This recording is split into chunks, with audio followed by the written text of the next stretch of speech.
ওয়ালাইকুম রহমতুল্লাহ বরকাত। এই যে জীবনে চলার জন্য গ্রাম, যে গ্রাম আমার, এটাই সেই গ্রাম, ঐতিহ্যবাহী গ্রাম। ওই যে ঐতিহ্যবাহী গাছ, সেই হলো তেঁতুল গাছ। গ্রামের অঞ্চল দিয়ে সোনা ফলনের সেই মাঠ, যে মাঠের চতুর্পাশেই মূল্যবান আবাদ, যে আবাদকে আমরা পানের বরজ বলা হয়, পানের বর, সেই বরের পাশে দিয়ে যে ধান ক্ষেত, এই যে যে রাস্তা নেমে গেছে, এটা এবারে বিলের মধ্যে দিয়ে, এই যে ফাঁকা মাঠ, এই যে উপরে এপারেও অনেক আবাদ তৈরি হয়।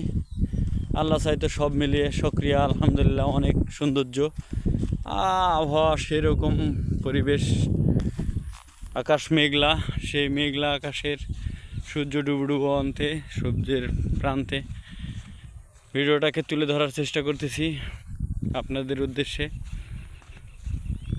গ্রাম্য পরিবেশ বলে কথা, অনেক মজা লেগেছে। আপনাদের কেমন লাগবে জানি না, সেই জন্যই তুলে ধরা।